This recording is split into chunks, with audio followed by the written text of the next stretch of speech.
Live from WRAL News Headquarters in Raleigh, your number one source for local news. WRAL News, coverage you can count on. We're seeing a nice break from the heat and humidity today. 87 in Raleigh, 85 in Durham, 88 in Fayetteville. With low humidity, it will feel more comfortable today. But just for today, the heat and humidity come rolling back toward the end of the week. I'll show you when we could see a record high. And breaking news on the roads this morning, we have 3 crashes creating some pretty big problems. I'll show you the trouble spots and how big the backups are. And it is a party here at Durham County Memorial Stadium this morning where you can see thousands of teachers here for DPS's convocation, the first one since 2018. And Republican presidential candidates will descend on Milwaukee tonight for the Republican primary debate. What you can expect as we see the first mugshots of former President Trump's co-defendants in the Georgia indictment. We have that and a lot more to get your Wednesday morning started. We're halfway through the week. Thanks for joining us. I'm Michelle McConaughey. And I'm Jeff Hogan. Yeah, but this is the payoff for the last 2 days of our work week. Yeah. Because it feels really nice out there. Elizabeth Gardner in the WRAL Severe Weather Center. Sun's up. It is beautiful. It is. It feels so nice when you open the door. This is a live look at North Hills, and you can see the blue sky here over Raleigh. 70 degrees is our current temperature, but our dew point's way down at 63, so it feels nice. We did drop into the 60s just for about an hour or so a little while ago. So that sunshine's going to start to warm things up, and we climb into the mid to upper 80s this afternoon, which is near normal for this time of year. Still 67 in Goldsboro, 68 in Rocky Mount, and 63 in South Hill. Hour by hour, mid 80s at lunchtime, and we'll see a high of 87. If you're going to be out this evening doing some exercise, some yard work, looking to eat dinner outside, 6 to 7 o'clock, temperatures will be in the low to mid 80s, and without the humidity, it'll feel just fine. Tropical storm Franklin is likely to make landfall here very soon on the island of Hispaniola. Of course, this is where the Dominican Republic and Haiti are. It's moving north at 10 miles per hour with winds at 50, but it's the rain that's likely to be the biggest issue.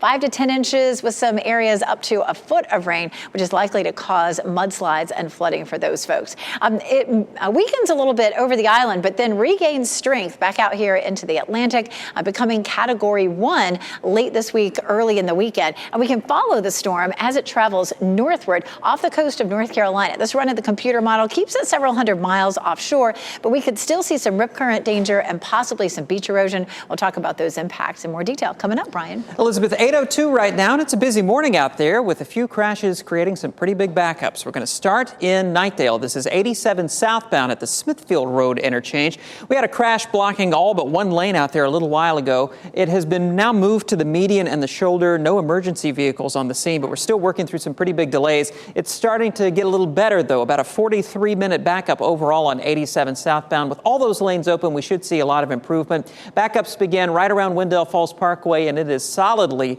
backed up all the way out towards Smithfield Road. If you can pick up 87 southbound from Smithfield Road, you're on the other side of those backups. Also a crash on 85 northbound, not too far from the Orange-Durham County line, right there in the Eno community. A 13-minute delay showing up now as you make that trip out of Hillsboro out toward Durham. Consider using 70 as a good alternate route. Also on 40 eastbound, right around Page Road in the RTP area, a crash over on the right shoulder, a 5-minute delay this morning, leaving Chapel Hill heading into South Durham. Elsewhere around the triangle, look out for some backups on US 1 northbound, leaving Apex heading up toward Cary. Also some slowdown starting to show up on 440 westbound as you head between the New Bern Avenue and Capitol Boulevard interchanges. Elsewhere, I-40 is looking okay through Garner, but slowing down there on the south side of Raleigh. Just a few days before the traditional school year calendar starts, and today there's a big event to help your child succeed in the classroom. For the first time since 2018, Durham Public Schools is kicking off the new year with a convocation. WRAL's Laura Levine is live at Durham County Stadium, where things just got underway. It's packed there, Laura. Oh my goodness, Jeff. The energy here inside Durham County Stadium is amazing. Look at all the people behind me. I mean, nearly every seat filled here. And as you can see, they're cheering because the event is just moments away from getting started. This is the first convocation ceremony for DPS in 5 years, but truthfully, it feels like a pep rally. We have cheerleaders, we have the music, the DJ, the band. It's just a great time. They're really encouraging the staff before school starts on Monday. Superintendent Superintendent Dr. Pascal Mubenga, we just spoke with him. He says this is a way to set the tone for the new school year. And along with having a guest speaker, the school system will also unveil its latest strategic plan. So today's theme is called Building Our Future. Very fitting. We recently spoke with him about some of the challenges that they have to face, such as the bus driver shortages, teacher staffing, pandemic learning loss, and school safety. We have a strong student services department. We're making sure we have curriculum in place when it comes to social emotional learning. We've been implementing this for the past 3 years with elementary schools. This academic year, we're going to start that with our high school and middle school as well. So that's giving students tools how to deal with their emotions. So again, the energy out here is truly amazing. This event is going to run until 9:15. It's important if you are traveling throughout Durham to know that Roxborough Road and Stadium Drive is going to have some pretty heavy traffic impacts until this event wraps up. Laura Levine, WRAL News. We're live in Durham. And breaking overnight, we're getting our first look at mugshots for two of Donald Trump's co-defendants in the Georgia election case. Attorney John Eastman and bail bondsman Scott Hall are the first co-defendants to surrender. They turned themselves in yesterday and were booked into the jail in Atlanta. This comes just one day before former President Trump is expected to turn himself in after being indicted. The Fulton County Sheriff says Trump will be treated like local inmates during the booking process. Trump's legal team negotiated a $200,000 bond. Meanwhile, Michelle, former White House Chief of Staff Mark Meadows is trying to find a loophole to avoid being arrested before Friday's deadline. In a newly filed motion, Meadows pointed to the court's plans to hold a hearing Monday on his request that the case be moved to federal court. Bond agreements are still being discussed for other co-defendants. Trump's former personal attorney, Rudy Giuliani, is set to meet with the DA's office today to discuss his. And back here locally, starting today, a new project in Chapel Hill aimed to keep pedestrians safe could cause issues for your morning commute. The work is happening at the intersection of Martin Luther King Jr. Boulevard and Estes Drive. Crews will be upgrading the sidewalks between the YMCA and the Shadowwood Apartments. The northbound lane of Martin Luther King Jr. Boulevard will be closed while the work is completed.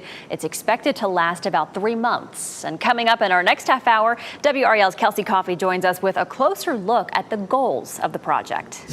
Happening today, leaders in Durham County are examining ways to reduce gun violence in the community. The Building a Safer Community conference is happening today at the Durham Convention Center. Representatives from the fields of law enforcement, health and human services, housing and education will talk about strategies to tackle violence. Local and state government leaders will also be part of the conversation.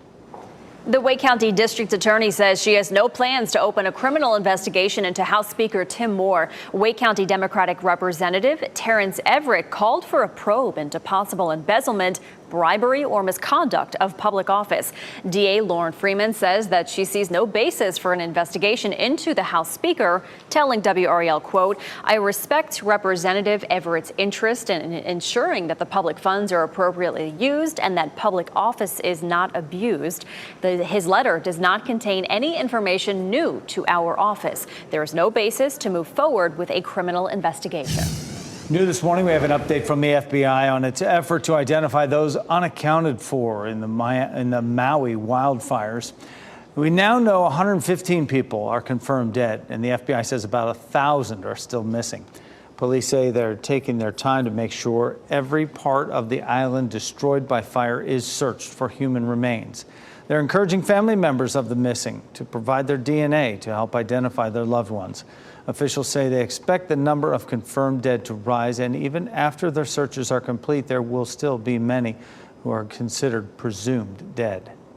Former President Trump will not be among the Republican presidential candidates taking the stage tonight for their first debate. Mike Pence, Ron DeSantis, Chris Christie, and Nikki Haley will be among the candidates facing off in the debate hosted by Fox News. And while Trump will not be on the stage, he's the front runner in the race and is expected to be a big topic of discussion. And instead of going to the debate, Trump recorded an interview with former Fox News anchor Tucker Carlson. The Washington Post reporting the interview will go live tonight on X, which is formerly known as Twitter. A bride in Massachusetts is scrambling now ahead of her destination wedding after the couple's dog ate the groom's passport. I I knew in that moment that I had to be the calm, cool, and collected one. Oh, we'll see how she did. Coming up, we'll hear from the couple who says they can't stay mad at their pop. Absolutely not. He's so cute.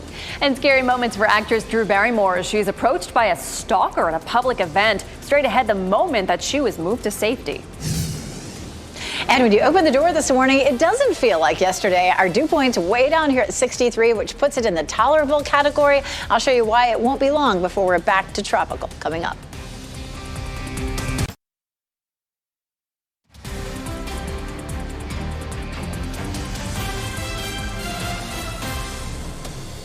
Welcome back on your Wednesday morning. You are looking live at a beautiful sunny Apex this morning. It's going to feel nice out there today. You're watching WRAL News, available on Spectrum and the WRAL app on your TV or streaming device. And if you have already been outside this morning, you probably already know it just feels so much better out there. It's like a breath of fresh air, Elizabeth. Oh, and thank that cold front that moved through last night. You were talking about the fact you saw a little shower from that late yesterday as it was moving on through. I didn't see any at my house. I had to actually pull out the sprinklers. But boy, it's beautiful behind that front. We have drier, cooler air in place. And it's a little breezy this morning. You can see the whirligigs here in Wilson with that blue sky. Our temperature around the triangle is sitting at 70 right now, but our dew point's way down at 63. And it'll be a slow warm up today as we have that cooler air filtering in. We'll hit 83 degrees at lunchtime, and we'll see highs in the upper 80s around the triangle this afternoon. That's a nice break compared to what we saw yesterday.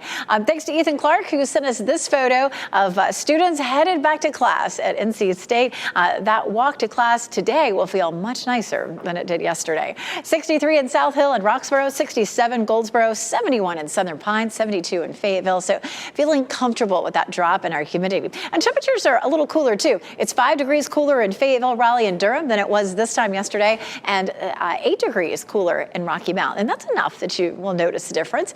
87, the high today in Raleigh, 85 in Durham, and 88 in Fayetteville. And that's what it will feel like. When we have a lot of moisture in the atmosphere, it feels hotter than it really is, but that won't be the case today as we dry things out nicely. Now, the humidity is in green to our east and to our west, and it just sort of slips back in and takes over by the time we get to late tomorrow. So tomorrow's going to feel more humid, and that humidity really climbs for us on Friday and Saturday until another front comes through that helps to cool us off for Sunday. So second half of the weekend will feel more comfortable. Today feeling comfy, Thursday and Friday it's steamy, and then Saturday at tropical, which is our highest level of humidity, at least on our scale. So 87 today, then 93 Thursday, feeling like 95, and 99 on Friday, feeling like 104. There'll be parts of the viewing area Friday that feel like 105 or hotter, and that could put us under a heat advisory for Friday, possibly Saturday too. We'll also have the potential to tie a record high. Our forecast is 99 for Friday.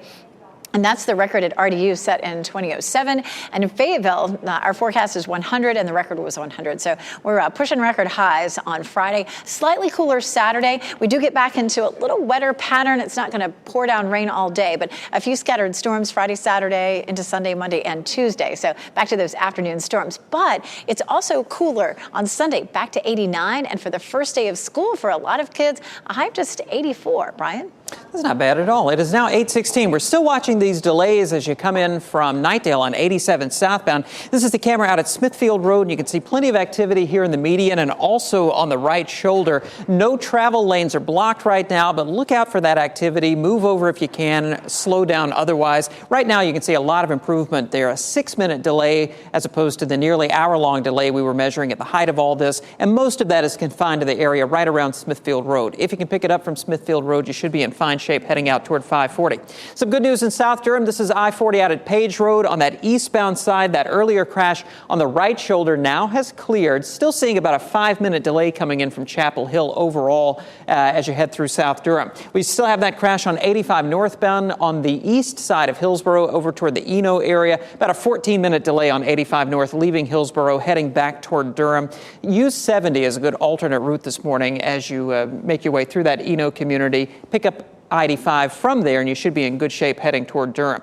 A little bit of a backup in both directions of 885 right now in Durham. Not seeing big delays because of that. Also still tracking those backups on US 1 northbound right around the Highway 55 interchange in Apex once you get to Tryon Road and 64 in Cary. Traffic's flowing pretty well this morning, and overall around Raleigh we're looking pretty good. We are still watching the sensors right around that DPS convocation ceremony. Good news, looks like everybody got to where they're supposed to be, and traffic now is flowing freely on Duke Street north of I-85. The head football coach at Southwest Edgecombe High School is facing charges for a hit-and-run crash from over the weekend in Wilson. Carter Varnell is charged with hit-and-run, reckless driving, and resisting officers. It happened early Saturday morning. Officers found a damaged SUV on Jetstream Drive with some debris nearby. They followed it and saw Varnell running away from a truck. He was then arrested and did not give a comment when we reached him. We're working to learn about his employment status at Edgecombe County Schools. There soon could be an end to the Hollywood writers' strike. Studios have given the Writers Guild a new proposal that would give them their biggest raise in 35 years. The package also features first-of-their-kind offers for writers, including in the areas of generative artificial intelligence, data transparency, and minimum staffing. The Writers Guild has been on strike since early May. Meanwhile, actors gathered for a rally yesterday in Burbank. Actors have been striking since last month. The two strikes have shut down most TV and film production in the U.S. Video is circulating online of a scary encounter between Drew Barrymore and an audience member in New York. Here's what happened. She was at an interview with actor and singer Renee Rapp when suddenly out of nowhere a man started yelling Barrymore's name, and the man proceeded to make claims saying that Barrymore knew him and that he needed to see her at some point while he's in New York. Barrymore and Rapp quickly got off that stage. Security surrounded the man and got him back away from the stage. NYPD did not press any charges under the circumstance that Chad Michael Busto willingly surrendered to authorities. Thousands of students are heading back to the classroom at a time when COVID is on the rise. Only on WRAL, the state's top health official is making his position on school closures clear. Health and Human Services Secretary Cody Kinsley says that his department is minimizing risk by promoting vaccinations, at-home testing, treatment if you get COVID, and masking up for those who want to do that. A return to remote learning is not in the playbook. So here's what he had to say last night. Could we see schools closing again? That is not where we need to be. We have the tools to manage COVID, so it doesn't manage us. It's not looking like that's going to be a solution for you guys. Okay. And trends from around the state are showing increases in case spread, while COVID-19 hospital admissions and emergency department visits are also increasing across the state. But still, Kinsley says right now surge levels are not much higher than where they were this time last year. And WRAL's Ashley Rowe also asked Kinsley about possible Medicaid expansion delays. You can watch that interview on WRAL.com. A company in North Carolina dumped massive amounts of toxic chemicals into the Cape Fear River for decades. That's the drinking water supply for hundreds of thousands of people. These forever chemicals also contaminated the air and groundwater surrounding the plant.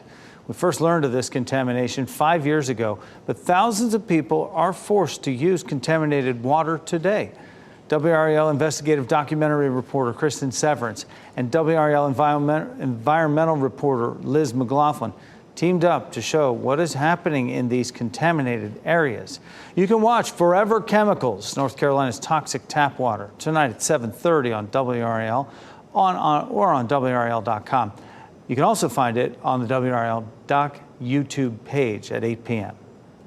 Fighting childhood cancer, one haircut at a time, with the money benefiting St. Baldrick's Foundation.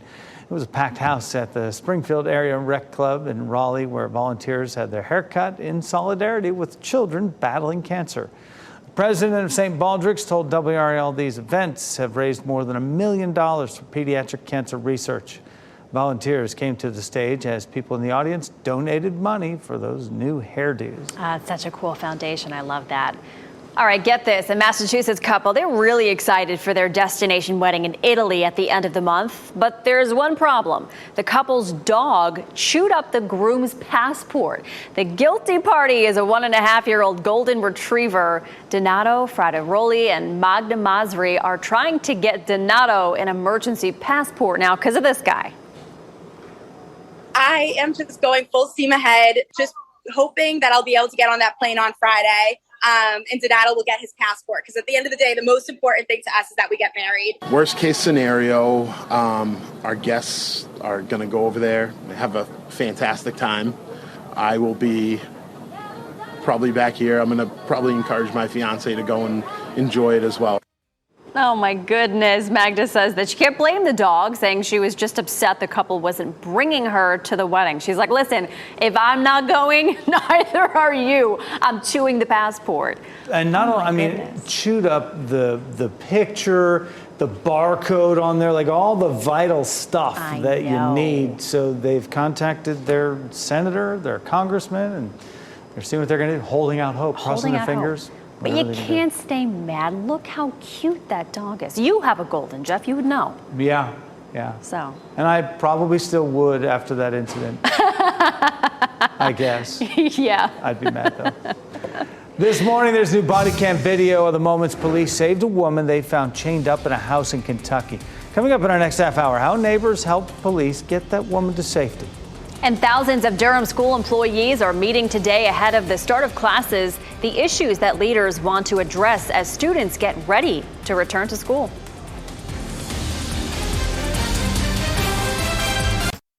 As you get into your car, tune to WRAL News Plus on your radio. In Raleigh on 99.3 FM. In Durham, 96.5 FM. And everywhere on 101.5 HD3.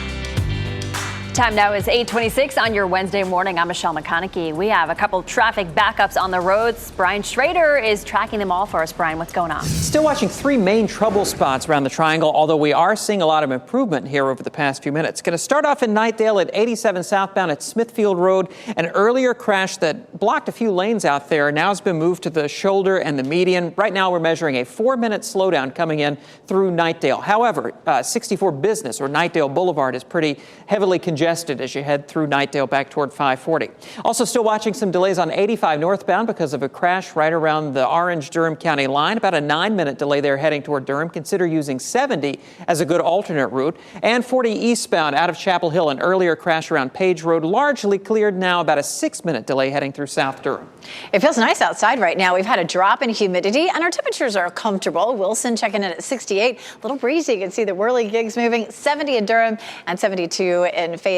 Heading out the door, you don't need a jacket. It's not cool enough for that. You don't need your umbrella either. But by Friday, we start to move into a wetter pattern with some afternoon storms. Enjoy today walking the dog, eating lunch or dinner outside. Today might be a really nice day to grill out since it's a little bit cooler.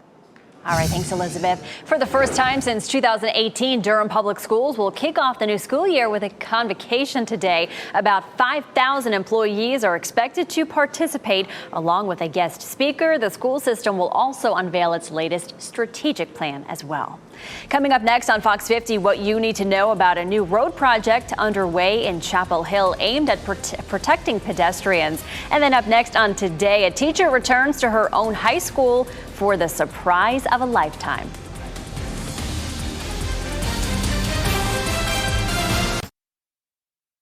Shot in 4K ultra high definition. Your number one source for local news. WRAL News. Coverage you can count on. It won't feel quite as hot around town this afternoon. 87 in Raleigh, 85 in Durham, 88 in Fayetteville. Humidity is down too, but I'll show you why we're headed for record highs toward the end of the week. Thousands of educators have packed Durham Memorial Stadium this morning for DPS's first convocation ceremony in 5 years. You can hear the crowd cheering now. We'll explain why this event is so important. The northbound lane of MLK Boulevard near Estes Drive is closed today. Coming up, I'll explain how this could impact your morning commute.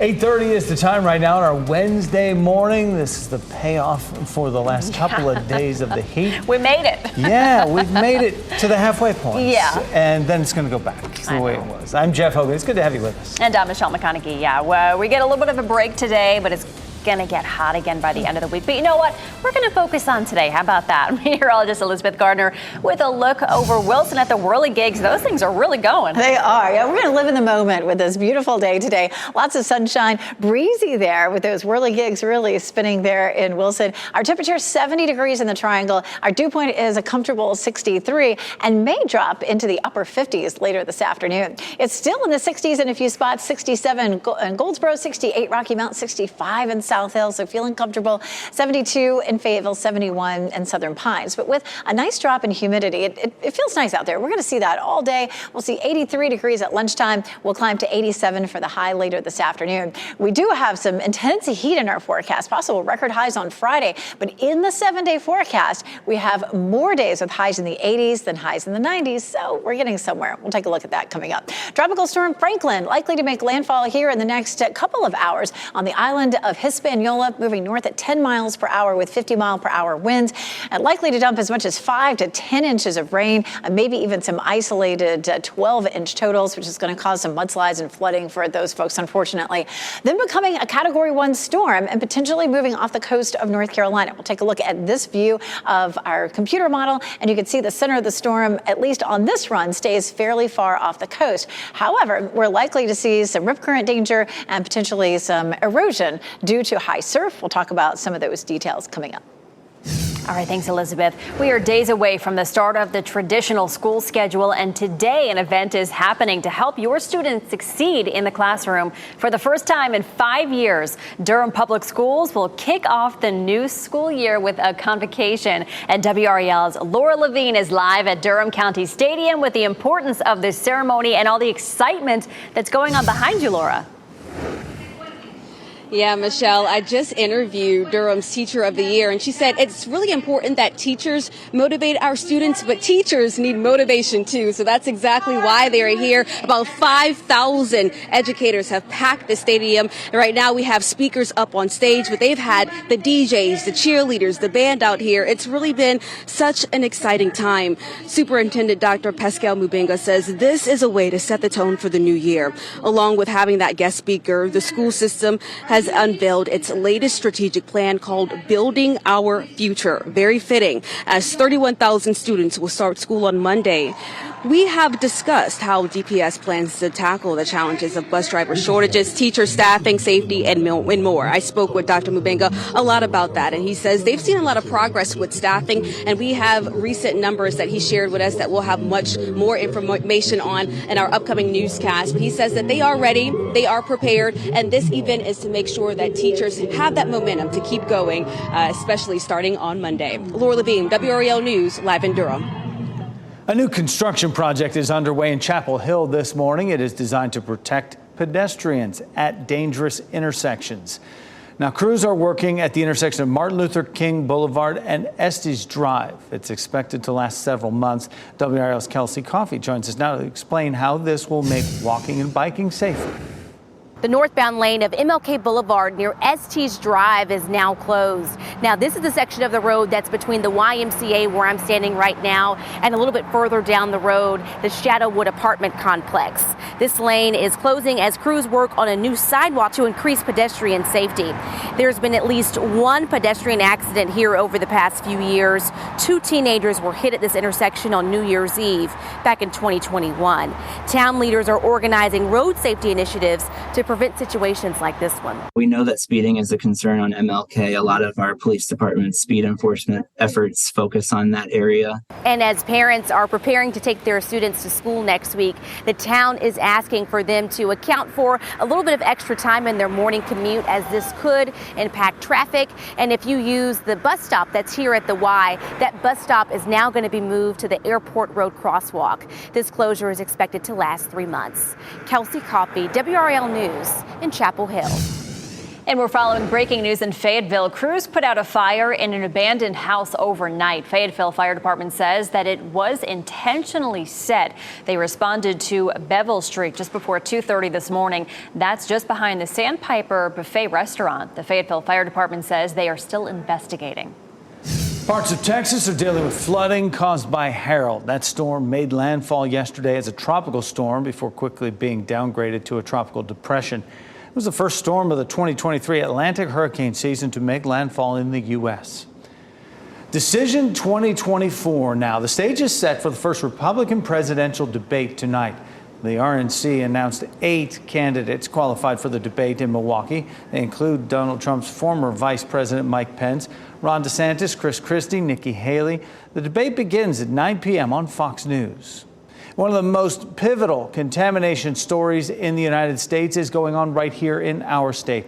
A facility in Fayetteville dumped toxic chemicals into the Cape Fear River. That's the drinking water supply for hundreds of thousands of people. These forever chemicals also contaminated the air and groundwater surrounding the plant. It is the subject of our latest WRAL documentary premiering tonight. WRAL investigative documentary reporter Kristen Severance co-reported on this important topic with Liz McLaughlin, WRAL's reporter covering environmental issues. They spent months traveling to the contaminated areas and talking with people who use contaminated water every day. Forever chemicals are linked to health problems, including cancer, thyroid problems, and birth defects. What kind of keeps you up at night when you think about people just drinking this? I think about effects of PFAS exposure on babies and children and adolescents because they're not fully formed. The chemicals, what are they doing to the kids? Chemours is the company that owns the plant. They told WRAL there is no evidence to show the forever chemicals cause these specific health problems. You can watch Forever Chemicals, North Carolina's toxic tap water, tonight at 7:30 on WRAL or on WRAL.com, or you can see it on the WRAL Doc YouTube page at 8 o'clock. Coming up, the father of an NFL player died in a home explosion. See the breathtaking video of what's left of the multi-million-dollar home and what investigators think caused the explosion. Plus, packing school lunches for picky eaters, it can be difficult. We have advice to make the experience more fun for you and them so they'll actually eat what you pack. And you're taking a live look at Lewisburg this morning. Plenty of blue skies and sunshine. Get outside today because it's a lot cooler. It's nice out there. Elizabeth will tell us how long this weather will stick around.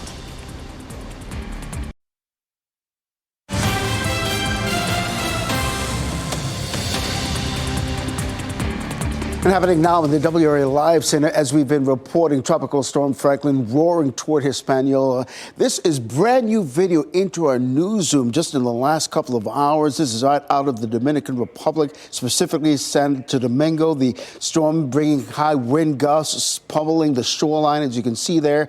Now, according to the Dominican Republic Center for Emergency Operations, 25 provinces are under red alert for possible flooding of rivers, streams, and creeks. 7 provinces are under a less severe yellow alert. Now, of course, this is a developing story that we will continue to track in the WRAL Severe Weather Center. Speaking of which, let's get right to meteorologist Elizabeth Gardner. And Elizabeth, around here, you're tracking some relief from the heat we've been experiencing. Yeah, I think this is a day that a lot of folks have been looking forward to. But of course, there on the island of Hispaniola, they can see 5 to 10 inches of rain, and flooding looks likely in parts of that island. Right now, we take a live look at Fayetteville. It looks beautiful. We're seeing mostly clear skies. Fayetteville, of course, being in the southern part of the viewing area, was one of the last to see some of the cooler temperatures, but temperatures there are right around 70. Our dew point in the triangle is 63. Our temperature likely this afternoon in the low to mid 80s and upper 80s for highs this afternoon. Weather watcher, NC State student Ethan Clark, showing the folks headed out to class. Of course, first week of class there at NC State, and boy, the first 2 days of class, it was a brutal walk around. Walking to class this morning should feel much more comfortable. Right now, it's 70 in Durham and Raleigh, 67 South Hill, 69 in Goldsboro, 71 in Southern Pines, and 72 in Fayetteville. Our temperatures overall are cooler than yesterday, and in most places noticeably cooler. 5 degrees in Durham, Raleigh, Goldsboro, and Fayetteville, cooler than it was this time yesterday. It's 10 degrees cooler in South Hill than this time yesterday. This afternoon, 87 in Raleigh, 85 in Durham, and 88 in Fayetteville. We have a nice dry air mass that moved in behind last night's front, but the humidity is not far away. Back out here to our east and to our our west, and it's going to fill in the gap by tomorrow around lunchtime. So tomorrow will feel hotter and more humid again. But we do have another front that'll come through. That one swings through late on Saturday, bringing us some more relief on Sunday. But between now and then, our heat will continue to build. Today, feeling comfortable. Thursday and Friday, steamy, and then tropical on Saturday before that next front comes through. 87 feeling like 87 today, but 93 feeling like 95 tomorrow. 99 Friday, feeling like 104 or hotter. And in some places, some parts of our viewing area could see a heat advisory for both Friday and Saturday. Friday also could tie or even break a record high, the record 99, and that's our forecast for Raleigh. The record set back in 2007, and in Fayetteville, the forecast 100 and the record's 100 set back in 1968. So near record heat for the start of the weekend. So big roller coaster up, big roller coaster down as we hit 89 again on Sunday with some drier, less humid conditions. And for the first day of school, temperatures should be in the upper 60s as kids are heading out the door, and we'll see mid 80s for Monday and Tuesday. Notice the thunderstorm icons, though, that start to show up on Friday. We're looking a bit cooler by the start of next week. We'll also have a chance of a few scattered storms each afternoon.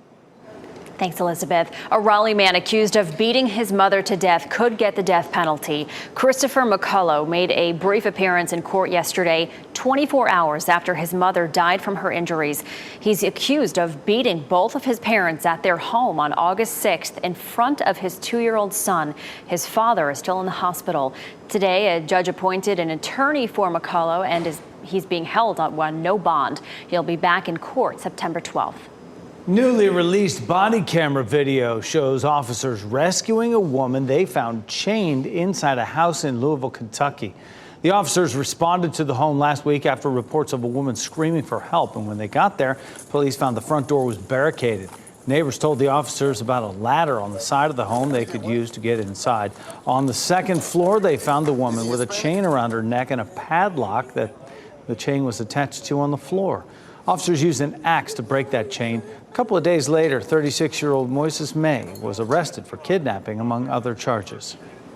Neighbors and family members are in shock this morning after a home explosion on Lake Norman that killed the father of an NFL player. Investigators say 61-year-old Robert Farley died in the explosion just before midnight Monday night in Mooresville. The home was owned by his son Caleb, who plays for the Tennessee Titans. Neighbors say they're stunned by what happened. We took a walk over. Very shocking to see the house just demolished. It was a beautiful house and debris everywhere. A family friend is recovering from a concussion that he suffered in the explosion. Investigators have not said what the official cause of the explosion was, but Airedale County's EMS director says it was likely natural gas. The U.S. is facing a critical nursing home shortage. A Wall Street Journal report says the country has lost at least 600 of the facilities in the past 6 years. That leaves some patients stuck in hospitals for months waiting for an open slot. The issue is that many older people prefer to get care in their own homes, and that drains workers from nursing facilities as the U.S. senior population is set to surge. It could swell from 56 million to 81 million by the end of the decade.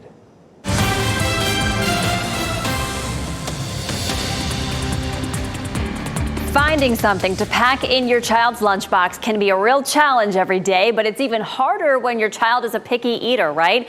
WRAL lifestyle editor Kathy Hanrahan is here with a few tips to help. Kathy, you have a son. What can parents do to get your kids to eat? I've got a son, I've got a daughter, and they're all picky eaters. And they're still picky eaters. Doesn't matter what age, they just are picky eaters. So we, right now on WRAL's family section on WRAL.com, we have got a great story from a former behavioral and feeding specialist over at Duke. And she breaks down things that you can do. She said it all starts with the lunchbox. Let them pick their lunchbox. The color, the shape, the characters. And if you want to do a bento box like one of these, just let them pick the color and the type, because then they'll feel kind of ownership of it. They'll feel proud of it, and they might think it's cool, and it'll be a little easier for them to bring it to school. I like that a lot. They can pick the color, like you said. They can pick the shape, the size. So what are we putting inside that box? How do we decide on that? Okay, so you got to start off. She suggests portion sizes should be small. So think about like a regular Lunchable, if they like Lunchables. You can make your own healthy Lunchable. I've got the lunch meat cut up. You've got some pepperoni, some crackers, cheese, even a little sweet thing right there. You've got some animal crackers. You could also do things like cut your sandwiches into little shapes. cut your fruit into shapes. I love this. I love to do this with the watermelon. You just can use a cookie cutter. It's very simple. Use a cookie cutter, and then you get cool shapes. I like that. And your kid is more likely to eat a cute star. Exactly. Right? I mean, I'm more likely to eat a cute star too. I and wish you can that's... you can see just a basic cookie cutter you can use to make the sandwich and easily cut the sandwich. I so love that. It's easy stuff. I love that. And some schools, Kathy, they're peanut-free facilities. What can parents do if their child is a peanut butter and jelly fan? What can they have instead? Okay, so my favorite is sunflower butter. I find that sunflower seed butter is the best. And I've got that. And this is a sunflower seed butter and jelly sandwich. And it tastes closest to peanut butter. Okay. And I can put that with a little jelly, take the crust off there, cut it a little heart. And my daughter can bring this and enjoy I love it. That. It's very tasty. And that's a good alternative. And they also have things like Sammy Jammies, which are in the toddler section for the smaller kids. And they have apple and kale. So you could always do that option as well and sneak a little vegetable in there. That's always a challenge, I'm sure, right? Yes. I love that so much. Some great tips, Kathy. Thank you so much. And for more on this family-friendly event, you can go to WRAL.com and search family. I now want a peanut butter and jelly sandwich. Thanks, Kathy. A salmonella outbreak has been linked to small turtles. These are cases across 11 states, including here in North Carolina. The CDC has issued safety instructions for people who have them as pets. Officials say don't kiss or snuggle with them. In addition to do not buy turtles for children under 5 years of age or adults over 65. Wash your hands after touching a turtle. Don't drink or eat around your turtle. 26 people have become sick with this salmonella outbreak. At least 9 have been hospitalized. No deaths have been reported. Lauryn Hill is reuniting with her old bandmates to celebrate the 25th anniversary of her acclaimed solo album. The Fugees will join Hill for the October and November U.S. dates of her tour. As part of the set list, Hill will perform her 1998 album, The Miseducation of Lauryn Hill. It was the first hip-hop record to win Album of the Year at the Grammys. It also made Hill the first woman to win 5 or more Grammys in a single night. That tour kicks off September 8th. You can now turn yourself into one of these Funko Pop figurines. Countless celebrities have gotten a Funko figurine made after them, and now you can as well. The creation process will let you pick from millions of customizations right on the website. You can make one of them look like you or make it look like someone else and send it to them as a gift. Each customized figurine retails for about $30. All right, grab your tissues for this one. This next story will have you crying happy tears. It's not every day you see a proposal on TV. And coming up right now, we have the story of 2 young journalists who just so happen to find love in the same industry. I'm gonna cry. Would you marry me? I'm gonna cry, yeah. This is so heartwarming. It's a moment that happened at a news station in Chattanooga, Tennessee. That anchor there, Cornelia Nicholson, was recording a news update, and her now fiance, Riley Nagel, surprised her with a big question there. Somebody else has snuck the copy into the teleprompter. Yeah. She started reading her own story, didn't even realize it. They work at the same station. They worked together when they were at the NBC affiliate in Montana 4 years ago. And they now plan to spend the rest of their lives and journalism careers, I imagine, together. I love that so much. It's so sweet. They're a beautiful couple. That ring, let me just tell you something. He did good because that ring is so beautiful. And it took her, it really didn't take her that long to realize what was happening. I think I'd just keep reading and then I'd be like, oh, wait a second. This is me. Hold on. What's going on? She read like the first couple of lines and then she was like, this is not a news story. She's reading her own love story. So sweet. And then you see him come walking in. With the flowers and the ring box. So sweet. Congratulations to them. Good stuff. All right, well, it's being dubbed as the cutest race ever. It happened Tuesday at a fair in Pennsylvania. Ready? Set, go! Oh, 29 babies attempted to crawl their way to the finish line during the baby race. Some got a little distracted. It was their coaches, mostly moms and dads, armed with gadgets and toys, trying to get them to the finish line. Some came ready to win, like this guy here. In the end, there was a clear winner. 10-month-old Althea Ruoff took home a $200 prize. She made it to the finish line. That's so cute. I love it. All right, before we go to break, here are your winning lottery numbers. We'll be right back.